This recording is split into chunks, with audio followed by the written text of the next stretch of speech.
хот төдийгийн ялгаад энэ бүр асар их. Сумдад байгаа хүүхдүүд аймгийн төвд байгаа хүүхдүүдээс 1.5 жил хоцрогдол. Хотод байгаа хүүхдүүдээс 2.5 жилийн хоцрогдолтой гэдэг чинь тэр одоо алсагдсан баг сумд байгаа хүүхдүүд ямар их одоо ард явж байгаа юм тоо бид харагдаж байна тийм ээ.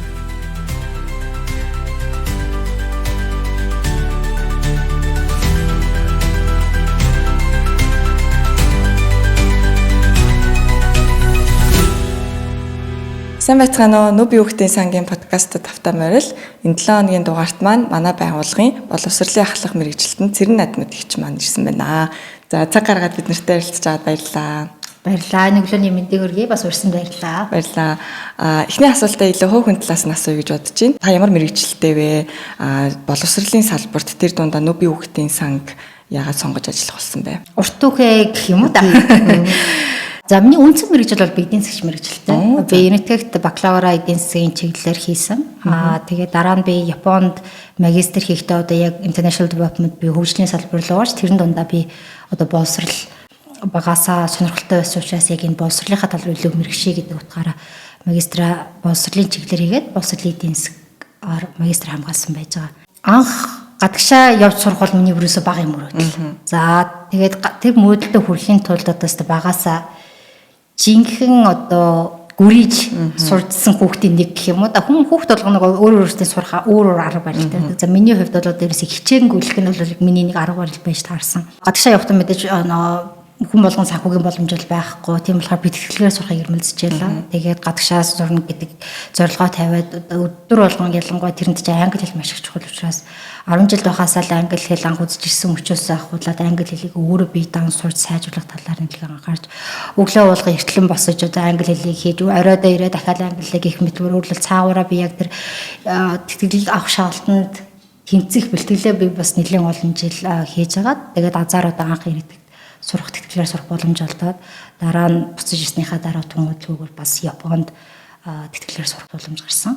Япон бол миний багын мөрөөдөл байсан. Тэгээд тэрэндээ бас хүрч чадсандаа бас баяртай байдаг. Таны итгэх сурсан гэж юусэн мэдээгүй юм шүү дээ. Хамт ажиллаж. Харин тийштэй. Энэтэгт нөгөө сурсан критерий айгүй олон хүн энэтгээ гадна явж хахад хүмүүс энэтгээ гэлдэг. Ерөнхийдөө Америк юу гэдэг ингээл том өндөр хөгжилтэй орнуудыг хүмүүс илэрвчлэн одоо хүлээдэг ч юм уу сонсдог бах дасаа сурцсан байх. Энэтэг гэхэр хүн болгоо энэтэг юм уу гэж яг тэгжээдэг те.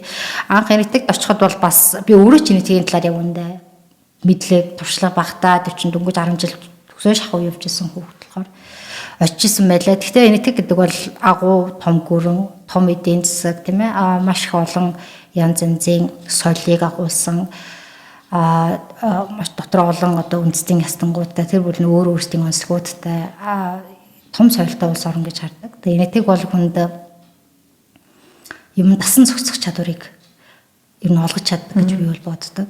Тэр нь одоо энэтэгт хэрвээ сураад ажил хөдөлмөрлөөд явж чадсан хүн бол дэлхийн айл ч өнцөгт болоод очиод алцахгүй тийм чадварыг бол хүн суулгаж чаддаг гэдэг мундаг газар гэж бол боддог. Учраас эдэг сурснаар аюух барахдаг шүү дээ. Аюу дуртай одоо зүрх сэтгэлд аюу ойрхон. Танаас бол угаасаа шууд харагдаж байна. Дасан зохицох чадвар чинь угаасаа чухал шүү дээ. Нөгөө гадны орчинд өөр соёлд ингээд дасан зохицоод ажиллана гэдэг те.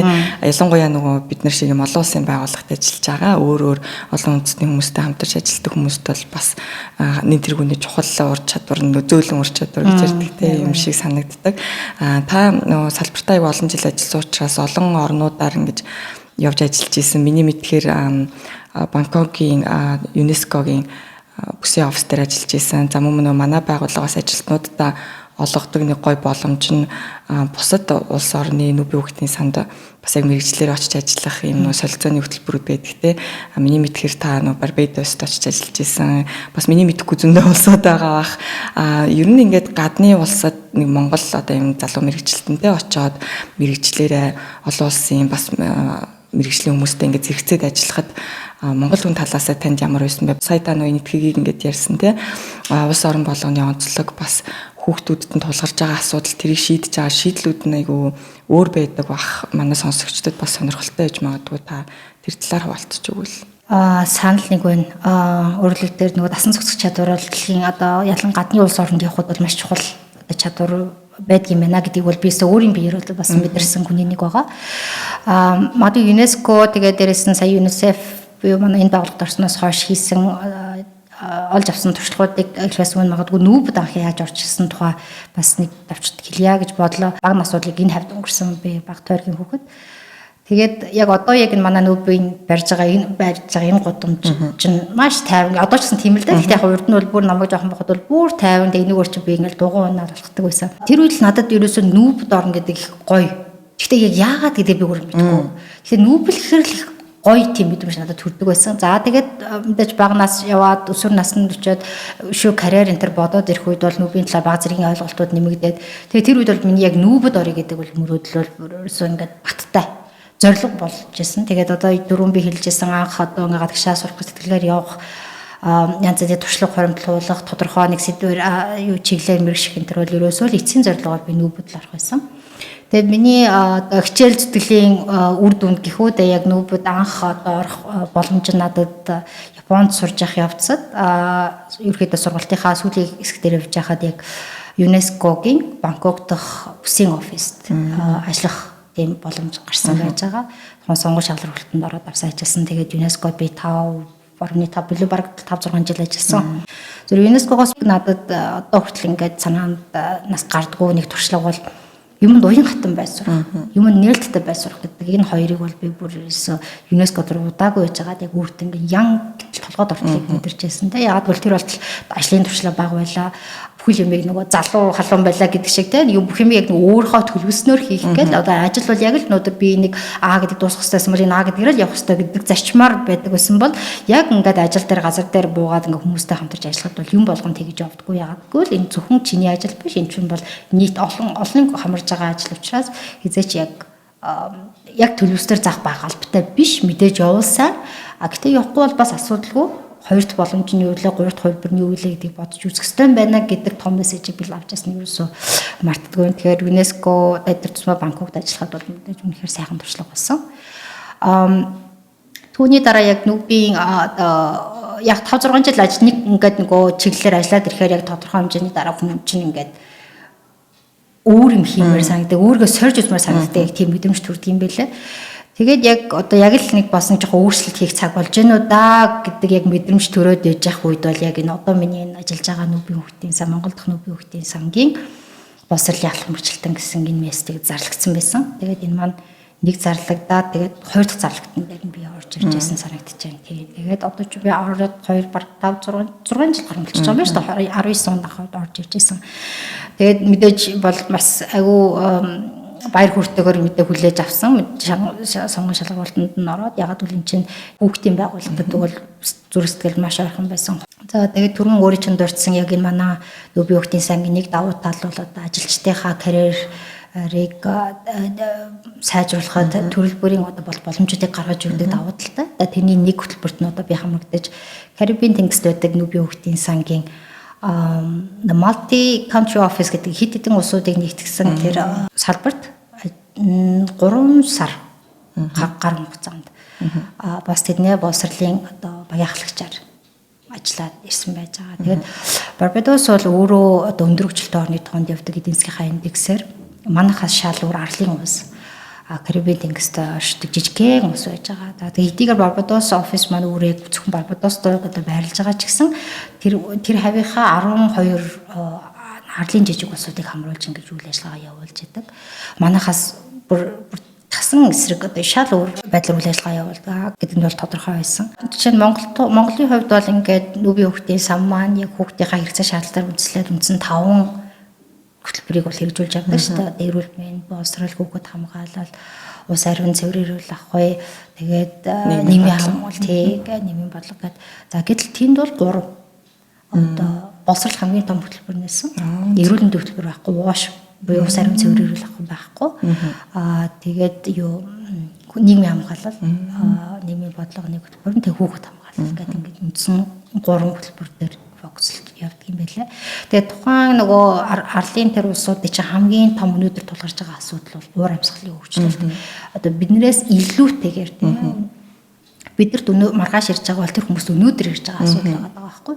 Тийм учраас тэдний ер нь бүх хөтөлбөр анзаарч хахад бол уур амьсгалын хөгжлөлт тэрний талаарх мэдлэг мэдээллийг нэмэгдүүлэх, залуучуудыг дуу хоолойг тэрэндээ оруулж одоо энэ талын сургалтын зохион байгуулах, гинтийн аюул ослоос хамгаалах сургалтуудыг хийх мэт ажлуудыг бол айгүй хийдэг нь бол надад бас бидний суралцах ёстой зүйл юм болов уу гэж тухайд бол харж байсан. Айгүй сонирхолтой туршлага байна. Карибын тэнгис гэхээр л ер нь бол бид нар чинь баг кино бодоод байгаа шүү дээ. Яг монголчуудаас айгүй хол тэмшэл өөр орчин санагдаж байгаа. Тэнгүүд тэнд очиод ажилласан хэрэг сонирхолтой санагдаж байна. Намайг яг анх ажилд орж байхад та бараг явж исэн баха. Тэг дөнгөж ирж илүү. Тэг би яг энэ туршлагыг бол ингэж бас тусад нь ингэж гой сонсож байгаагүй юм байна. Тэгэхээр өнөөдөр сонссон чинь бас их гой санагдаж байна. За одоо яриагаа бол илүү мэргэжлийн тал руугаа оруулъя. Хууль гэдэг бол мэдээж одоо аль ч салбарт аль ч нийгмийн түвшинд маш чухал. Боловсролын тухай багц хууль маань бол 2 жилийн өмнө шинжлэхдээ батлагдсан байгаа. Энэ дээр одоо өмнөх өнгөрсөн одоо магадгүй 10 жилд 5 жилд байснаасаа ямар ахис дэвшил өөрчлөлтүүд гол өөрчлөлтүүд гарсан юм бол манай бие хүүхдийн сан бол бас төвшөнд нь хүүхдийн бүхэл асуудлыг анхаарч ажилладаг. За тэгэхээр энэ хуультай холбоотойгоор манай байгууллагын зүгээс хэрхэн дэмжиж ажиллаж исэн бэ? Бас гол юм чухал өөрчлөлтүүдийн та ярьж өгвөл мэдээж бүгдийг ярина гэвэл бас цаг хомсучраас тийм. За тэгэлгүй яг хууль бол гэдэг бол тухайн одоо секторын тухайн салбарын одоо гол үндсэн зүйлтэй хуулийн орчин бүрдсэн байна гэдэг бол маш чухал шийдэл. За босрлын салбарын хувьд бол өөрөөр хэлбэл 2023 онд босрлын багц хууль батлагдсан. За энэ багц хууль маань нөгөө өмнөх жилүүдийн хуулиас юугаар хамгийн том онцлог гэхээр багц гэдэг үгнээс нь сургуулийн өмнөх анх удаа сургуулийн өмнөх босрал, ерөнхий босрал, мэргэжлийн босрал, дээд босрал гэдэг хуулиуд тусдаа явж байсан бол энэ удаа багцлаа цогцоор нь харж чадсан хууль гэдгээр айгүй онцлог байж байгаа. За энэ хуулийн хүрээнд бол ерөөс босрлын 5-6 өөрчлөлтүүдийг хийх боломжийг энэ хууль бүрдүүлж байна гэж харж байгаа. За тэрний түнээс одоо товчхон дурдах юм бол одоо эхнийх нь хөтөлбөрийн шинжилэл. Одоо яг хөтөлбөрийн шинжилэл 10 жилээр циклтэй хийгдэж явах ёстой байж байгаа. Тэгээ одоо яг хөтөлбөрийн шинжилэл хийгдэж явж байгаа үе. Тэгээ энэ хөтөлбөрийн шинжилэл маань болохоор хүрээнд болохоор урд нь бид нар ингээд хүүхдэд академик мэдлэг гэдэг бол амар чухлаа гэдэг тал руугаа илүү анхаарч ирсэн бол одоо энэ хөтөлбөрийн шинжиллийн хүрээнд энэ хуулийнхаа энэ хүрээнд бол хүүхд академик мэдлэл авсан хүүхэд тэрийг яаж амьдралд хэрэглэж чадах юм бэ гэдэг тэр ур чадварыг нь өгөх гэж одоо оролцох нь айгүй чухлаа гэдгийг бол энэ хууль суурьнд одоо тавьж өгсөн. Одоо хоёрт нь гэх юм бол нөгөө гүйцэтгэл суурилсан санхүүжилтийн тогтолцоо бий болгох ажлууд бол хийгдсэн. Гуравт болохоор багшиг бэлтгэх тогтолцоог сайжруулах. Багшийн ерөөсөө зогсолтгүй ур чадвараа хөгжүүлэх тэр боломжийг нь олгох. Багш нарын нийгмийн асуудлыг шийдэх тал дээр энэ хууль бас айгүй ач холбогдолтой хууль гэж харж байгаа. За мөн засаглалын шинжилэл хийгдсэн. Одоо урд нь сургуулийн захирал багш нар болохоор улс төрийн томилгоор хийгдэг гэсэн бол одоо бол үгүй. Яг л одоо мэрэд буюу өөрийнхөө чадвараар суурилсан байдлаар сонгогдох боломжийг хангаснараа бас айгүй давуу талтай. За үнэлгээний тогтолцоог бол сайжруулж одоо тухайн хүүхэд өөрөө л хийж гүйцэтгэж чадчихвэл тэр чадварыг нь одоо үнэлэх тэр тогтолцоо руу шилжих ёстой байна гэдгийг бол энэ хууль бол чиглүүлж өгсөн. За тэгээд хамгийн сүүлд нь бол одоо маш ковидын үед маш хүчтэй төрж орсон зүйл бол цахим шилжилт. Цахим шилжилт гэдэг бол яалч үнэн байна. Энийг бол одоо босрлын салбарт бас нэвтрүүлж бүхэл одоо төвшөндөө энийг оруулах ёстой байна гэдэг боломжийг нь бол хууль бол гаргаж өгсөн гэж бол харж байгаа.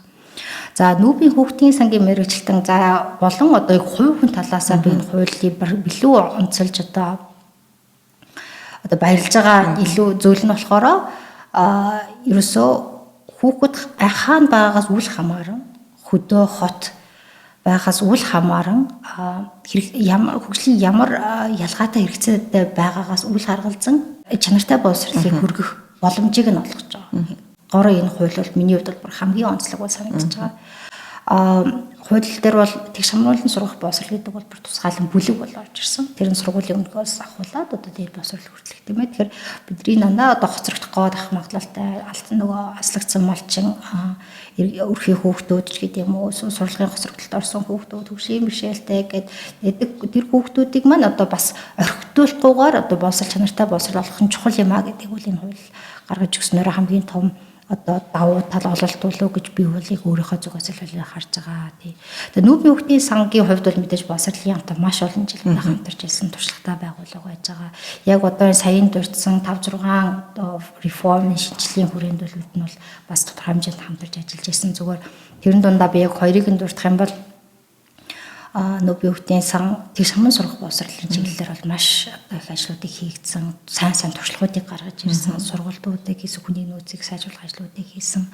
Гадаад улсуудын туршлагуудыг одоо Монголд хуваалцах боломжийг нь олгож ирсэн. За тэгээд бодлогын янз бүрийн одоо дүрм журм чиглэлүүдийг нь боловсруулахад дэмжлэг үзүүлж яасан гэх мэт тэг шамрын сурах боловсролын чиглэлээр бол маш их ажлууд хийж яасан. За тэр ажлын одоо үр дүн нь өнөөдрийн энэ хуулинд ингээд тусгаалan бүлэг бас орж байгаа гэж бол би бол хувьдаа бол харж байгаа. Дараагийн нэг зүйл бол яалтчгүй цахим шилжилт. За нүүбийн хүүхдийн сан бол ковидын үед цахим шилжилт хийх ёстой юм байна. Тэр нүдээс хүүхдүүд зайнаар сурах боломжийг нь бүрэн хангах ёстой юм байна. Зайны сургалтыг сонирхолтой байлгах ёстой юм байна. Цахимаар сурах арга бол боломж байдгийн байна гэдгийг одоо хараад одоо тэр чиглэлээр боловсролын хамтаа хамтарч ажиллаж Монголд хамгийн анхны жишээ интерактив одоо тоглоомын суурьс интерактив цахим контентуудыг одоо боловсруулж өгч ирсэн. Тэг гих мэтлэн ингээд түүнээс хойш одоо боловсролын хамтаа контент буюу агуулга capacity буюу ур чадвар, connectivity буюу одоо сургуулийн интернет холбоотыг сайжруулах чиглэлээр боловсролын хамтаа болгохыг хамтарч ажиллаж байгаа.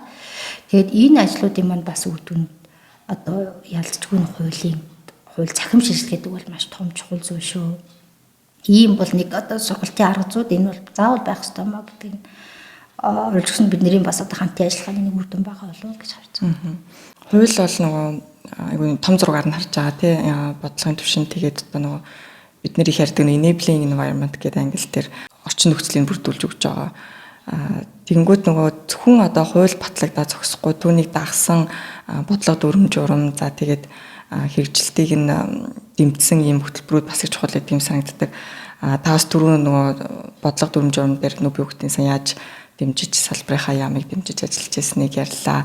Одоо илүү нөгөө яг ийм талбар дээр одоо яг хуулийн хэрэгжилт ярил тэрэн дээр манай байгууллага энэ хуулийг одоо хэрэгжүүлэхэд хэрхэн дэмжиж яаж ажиллаж байгаа вэ? Тэгэлгүй одоо мэдээж хууль сайхан хууль гаргах чинь бол нэг гэсэн чинь маш том амжилт бөгөөд амжилт байж байгаа. Гэхдээ түүний хэрэгжилт гэдэг бол ерөөсөө ямар ч салбарын хүн хэлэх бол хамгийн чухал байгаа. Тэгэхээр бас нүүбийн хүүхдийн суурьдэн ч гэсэн өмнөх хуулиудаар ч гэсэн боловсролын хамтаа одоо хэрэгжилтийг хангах дээр бол нэлээд хамтаа ойр дотнуудаа хамтарч ажилладаг түнш байгууллагууд байна. За тэгээд яг түнчлэн яг түүн жишгээрээ бас одоо ч гэсэн батлагсан шинэ хуулийн хэрэгжилтэн дээр бол одоо хамтарч ажиллаж байгаа. За хамгийн нэг авштай хэм давуу тал бол нүүбийн хүүхдийн сангийн одоо хэрэгжиж байгаа улс орны хөтөлбөр 2023-аас 2027 оны одоо боловсролын хөтөлбөрийн одоо алсын хараа гол зорилго бол ерөөсөл хүүхд бүрд мэдээ чанартай боловсрол. За тэрэн дундаа нэг хоцрогдох магадлалтай тэр гялмалч айлын хөгжлийн бэрхшээлтэй гэдэг юм хүүхдүүдэд боловсролыг тэгш хөтөмжтэй олгох гэдэг л үндсэн гол зорилготой байгаа. Тэгэхээр тэр бидний алсын харж байгаа энэ зорилго маань одоо боловсролын яамны болоод одоо засгийн газрын тэгээд дээрэс нь хуулийн агуулгатай бол яг одоо шууд уялдаж байгаа нь бол бидний маш их давуу тал байж байгаа. Тэгээ яг өнөөдөр газар дээр одоо хэрэгжилтэн дээр хамтарч ажиллаж байгаа нэлээд олон мэдээж чиглэлүүд байж байгаа. Сургуулийн өмнөх боловсролоос ахуулаад ерөнхий боловсрол цахим шилжилтийн хүрээнд ажиллаж байна. За тэгээд яг үүнд бид онцолж илүү бас хэльяа гэвэл илүү бас хүнс илүү шинэлэгч байж магадгүй гэдэг нь болохоор цахим шилжилт. За цахим шилжилтийн хүрээнд бид нэр түрүүнд дурдсан бидний 3 юм агуулгын хүрээнд ажилладаг. Content capacity, connectivity гэдэг хүрээнд нүүбийн хүүхдээс хамтарч ажиллаж байгаа. Анх одоо яг л зайны сургалт гэж бид нэр яг тэлхичээл гэдгээр хэлж байсан. За гэтэл дараа нь агшин төвшөнд авчрах хэрэгтэй юм байна. Тэлхичээл гэдэг бол бас тодорхой хэмжээнд үр дүнтэй ч гэсэн бас хязгаарлагдмал талууд байна гэдэг бид нар судалгаа хийгээд нотолж гаргаж ирсэн. За тийм учраас хүүхдийг одоо оролцоог хангасан юм тоглонгоо суралцдаг маш сонирхолтой арга зүйг одоо оруулсан тийм цахим контентуудыг боловсруулах нь чухал юм байна. Энэ нь бол зөвхөн тэр ковидын үеийн хариу арга хэмжээ гэхээсээ илүү цаашид хизээч одоо хүн эргээд ямар нэгэн гамшигын нөхцөл үүсэж гэдэг юм уу сургууль соёл хаагдах үүсэхгүй нэгт хоёрт гэвэл ер нь одоо юу гэдэг боловсролын чиг хандлага чинь хүүхэд заавал нэг ангид суугаад суралцах заавал боломж байх албатай биш гэдгийг ерөөхдөө харуулдаг байна шүү дээ. Тэгэхээр янз цахим шилжилт чи янз янзын боломжуудыг онгол янз янзын үеийн хатуу хувилбаруудыг гаргахад бид нар дэмжиж байгаа учраас ер нь тэр хувилбаруудыг одоо хөгжүүлээд явхад ч гэсэн энэ цахим контент агуулга гэдэг бол хамгийн одоо манад байхгүйсэн зүйл. Тэгээд чухал юм байна гэдгийг харсаны үндсэн дээр одоо бид нар боловсролын хамтаа хамтарч анхны одоо жишгийг тэр цахим контентуудыг бол хийж ирсэн. Өнөөдрийн байдлаар 1-2 дугаар ангийн Монгол хэл математикийн бүх одоо хөтөлбөр цахим контент шилжсэн. Ямарваа нэг юм байдлаа бид зайнаас суралцах хэрэг гарах юм бол тэр нь одоо болцоонд бүрдсэн байна гэж харж байна. Тэргээр бид нар бас том амжилтуудын нэг гэж би бол харж байгаа. Хоёр дахь нь болохоор нэг capacity гэж байгаа. За capacity-гийн хүрээнд бол мэдээж хийх ажлууд бол маш их байсан. Яагаад гэвэл яг ковидоос өмнө бол цахим гэдгийг ойлголт бол харьцангуй бас одоо богд хязгаарлалт байсан гэж хэлвэл илүү зүйтэй юм уу да огт байгаагүй гэж хэлэх нь бас зохимжгүй байх. Тэрэн дундаа багш нарын ур чадварыг сайжруулах, багш нар маань захин платформыг ашиглах, захин контентуудыг ашиглах, ер нь тийм захин төхөөрөмж ашиглах юм ур чадваруудыг одоо нэмэгдүүлэх хамгийн чухал юм байна гэдэг арсны үндсэн дээр одоо захин яг ур чадварыг дэмжих төслүүдийг бас манайх хэрэгжүүлсэн. Хамгийн сүүлд хийжсэн ажил маань болохоор олон нийтийн захин мэдээллийн ажилтан гэдэг төслийг өнгөрсөн оноос ахуйда 4 аймаг хотод гэдэг нэг 5 газруудыг амжилттай хэрэгжүүлээд бид нэр сая техник ямар туршилтын ажлаа бол одоо дүгнэлээ гэх юм уу да. Тэгээд энд чинь бид нар доорой 70 багш тэгээд 350 хүүхдүүдийг захин манлайлагч болгож одоо бэлдсэн. За тэр энэ хүмүүсээрээ дамжуулаад бид нар тухайн орон нутгийн олон нийтийн захин ур чадварыг одоо сайжруулах ажлуудыг бас одоо давхар болон шууд бусаар одоо хийж чадсан бас энэ төслийн бас айгүй том үр дүн байна уу л гэж би бас харж байгаа тийм. Энэ жилийг боловсролын жил гэж зарлаж байгаа. Тэгэхээр сая та одоо явж байгаа болон өмнө нь хийсэн онцлог ажлуудыг бол нэлээд сайрлаа гэж би бодож байна. Цаашдын чиг хандлага одоо цаашдын зорилго ер нь юу вэ? Нэг 5-10 жилд дараагийн жилүүдэд ер нь Нүбийн хүүхдийн сангийн боловсролын банк юун дээр илүү анхаарч ажиллах гэж байгаа юм. Тэгэхээр яг нөгөө цаашид юу хийх вэ гэж ярихаар асуудал хаана нэ гэж ярих илүү эхлээд харах хэрэгтэй байх л да. Тэгээд яг хүн болгоны бас айгүй сайн мэдж байгаа зүйл бол Монгол улс чинь асар том өргөн удам газар нутагтай гэлхүү ам харьцангуй зөөхөн тархаа бутрахаа байршилтай. За тэгээд бид нар чинь нүүдэлчин соёл иргэжилтэй энэ улсад чинь боловсролын үйлчлэгээ хүүхэд бүрд аваачиж өгнө. Ялангуяа тэр алслагдсан газар байгаа хүүхдэдэд аваачиж өгнө гэдэг бол яалтчгүй одоо тулгамдж ирсэн ч асуудал байгаа. Энэ асуудал ч бас цаашд одоо бас байх гэдэг нь бас тодорхой байгаа л да. Тэгэхээр хүүхдэд яг одоо энэ боловсролын үйлчлэгээг яаж хүргэх вэ гэдэг нь л Нүбийн хүүхдийн сангийн хамгийн одоо том зорж байгаа асуудал. За хөдөө хотын ялгаа масар их байна. Гэдэг нь бол янз янзын судалгаануудаар харагдаж байна. Жишээ нь олон улсын PISA гэдэг үнэлгээ байдаг. Тэр үнэлгээнд Монголоос анхудаа 22 онд би буруу санаагүй бол орсон байж байгаа. Тэгээд тэр PISA үнэлгээнд чинь 15 настай хүүхдүүдийн шинжлэх ухаан, математик, унших чадварыг нь үнэлдэг. Гэтэ яг зүгээр академик мэдлэг гэхээс илүү академик мэдлгүүдээ хэр одоо амьдралд хэрэглэж чадж байна гэдэг тэр чадварыг үнэлдэг үнэлгээ байгаа л да. Маш олон улсын стандартчилсан. Тэгээ энэ үнэлгээний үр дүнгээс харахад Монголын хүүхдүүд бол маш их хоцрогдолтой харагдаж байна. За тэрэн дундаа гайхалтай унших чадвар дээрээ одоо хэлний чадвар дээрээ айгүй муу гэдэг нь бол харагдаж байгаа. Дахиад Монголынхаа хүүхдүүдийн датаг ингээд өшөө наривчлаад үзэхээр хот хөдөөгийн ялгаа тийм бүр асар их. Хөдөөний хүүхдүүд хөдөө тэр дундаа сумдад байгаа хүүхдүүд аймгийн төвд байгаа хүүхдүүдээс 1.5 жилээр хоцрогдолтой. Хотод байгаа хүүхдүүдээс 2.5 жилийн хоцрогдолтой гэдэг чинь тэр одоо алсагдсан багц сумд байгаа хүүхдүүд ямар их одоо ард явж байгаа тоо бидэнд харагдаж байна тийм ээ. За гэтэл яг одоо үүнийг бараг баталсан шахууныг судалгаа манай Нүбийн хүүхдийн сангийн 5 жил болгонд хийдэг нийгмийн үзүүлэлтийн төвөөр судалгаа байгаа тийм ээ. Манай 18 онд хийсэн, сая 23 онд бас хийсэн байж байгаа тийм ээ. Тэгээ энэ судалгааны тэр сүүлд хийсэн 23 оны судалгааны үр дүнд харахад бол хүүхдийн суралцах суурь чадвар буюу одоо уншиж бичих чадвар байгаа ингэдэ ямар байна гэж харахад 3 хүүхдийн нэг нь уншиж чаддаг. Одоо энгийн тоог бодож чадахгүй гэж харагдаж байгаа байхгүй. За энэ тоо өмнөх 18 оны судалгаатай харьцуулахад бол сайжирсан. 18 онд бол чинь 3 хүүхдийн 2 нэсэн. За тэгтэл 5 жилийн дараа бол 3 хүүхдийн 1 болоод энэ тоо манд багасч байна гэдэг нь хэдийгээр сайн боловч одоо хүртэл тодорхой хэмжээний хүүхдүүд нэлээд одоо тодорхой хэмжээс нэлээдгүй хүүхдүүд маань анхныхаа суурийг тавьж чадахгүй, зөв тавьж чадахгүй байна гэдгийг нь харуулж байгаа.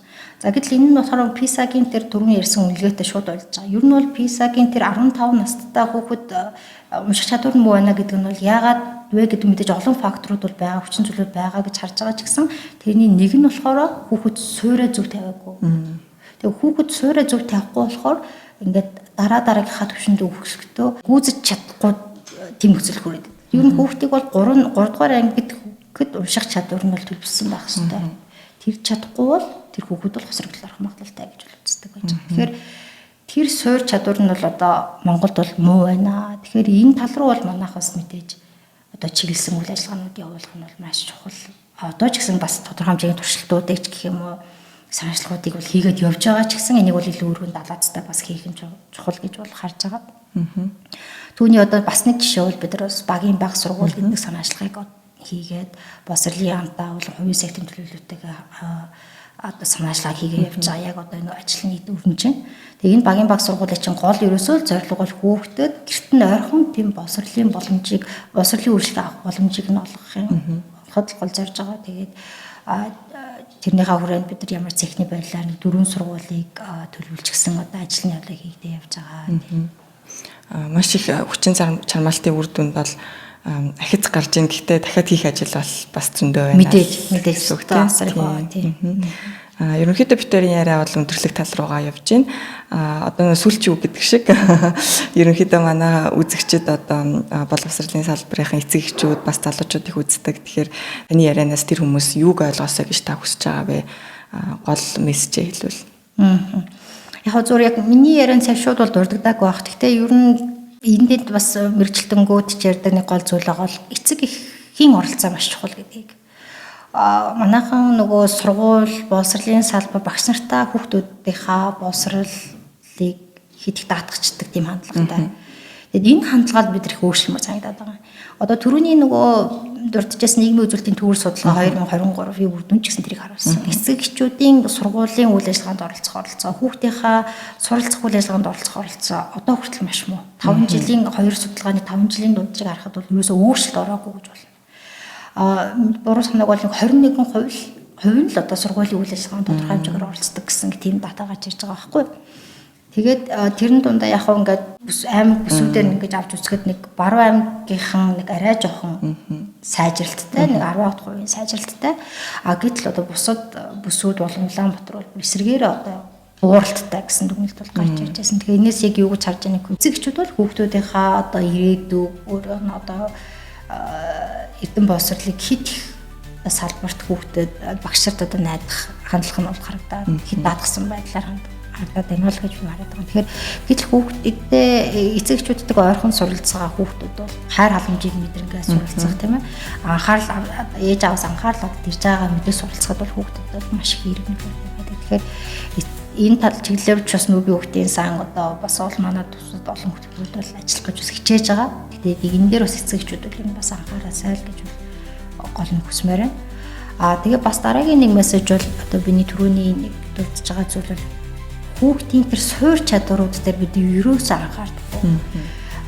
За ерөөхдөө ингээд нэг хідэн үсэг холбоод хилчиж байгаа юм чинь болчлоо штэ гээл те нэгээс 10 дээр 10-ын доторх тоог нэмээ хасчих байгаа юм чинь болчлоо штэ гэдэг үнцгөр ингээд илүү хандаад байгаа шиг санагдаад гэтэл энэ суур чадвар гэдэг чинь дараагийн юмнуудын амжилт гаргах үндэс нь болж өгдгөө гэдгийг одоо эцэг эхчүүд одоо мэдээж гадаа боловсролынхан болов сайн ойлгож байгаа. Энд маш сайн ойлгоод тэгээд энэ дээр л анхаарал хандуулах нь айгүй чухал байгаа л гэж би